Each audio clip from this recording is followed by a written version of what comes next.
When faith meets the impossible, Jesus walks on water. The night that changed everything, picture this. It's the fourth watch of the night, between 3 and 6 a.m., the darkest, most treacherous hours when even seasoned fishermen fear the unpredictable Sea of Galilee.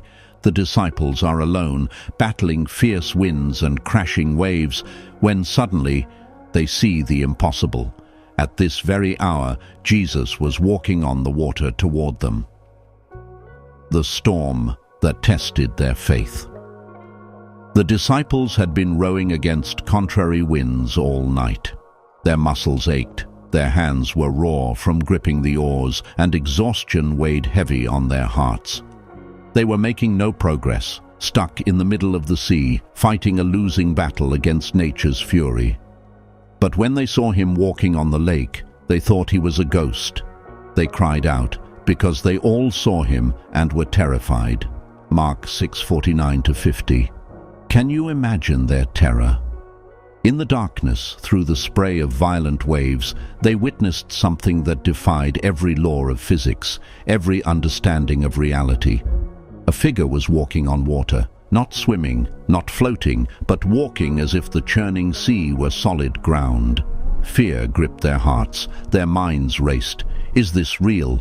Are we seeing things? What kind of power can make a man walk on water? The voice that calms every storm.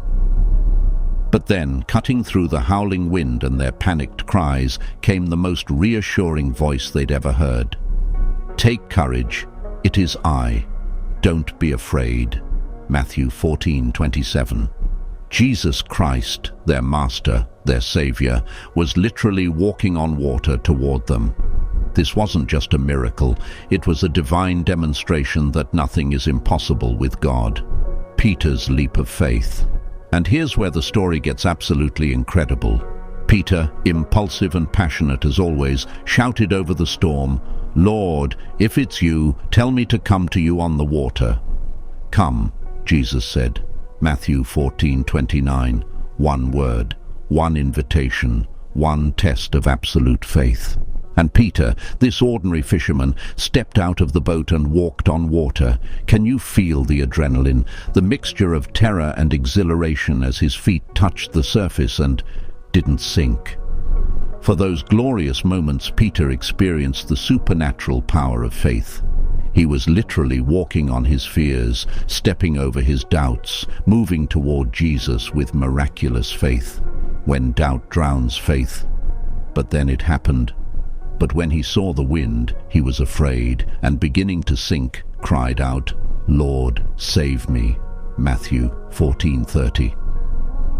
The moment Peter took his eyes off Jesus and focused on the storm around him, the crashing waves, the howling wind, the impossibility of his situation, doubt crept in. And with doubt came fear, and with fear he began to sink. Haven't we all been there? Walking in faith one moment, then suddenly overwhelmed by life's storms the next. The hand that never lets go. But here's the beautiful part of this Bible story. Immediately Jesus reached out his hand and caught him. "You of little faith," he said, "why did you doubt?" Matthew 14:31. Jesus didn't hesitate. He didn't lecture Peter while he was drowning. He didn't say, "You should have had more faith." No, immediately Jesus reached out and saved him. This is the heart of the gospel. When we're sinking in doubt, when fear overwhelms us, when life's storms threaten to drown us, Jesus is always there to reach out and save us. The miracle that silenced the storm. And when they climbed into the boat, the wind died down. Then those who were in the boat worshipped him, saying, "Truly you are the Son of God." Matthew 14:32-33. The moment Jesus stepped into their boat, everything changed. The raging storm became perfect calm. The impossible became possible. Fear transformed into worship. Your storm, your choice. Here's the life-changing truth. Every one of us faces storms. Financial difficulties, relationship problems, health crises, career uncertainties, waves of worry that threaten to overwhelm us. But in every storm, Jesus is walking toward you on the water. He's calling you to choose faith over fear, trust his power over your problems, focus on his promises, not your circumstances. Step out of your comfort zone into his miraculous provision.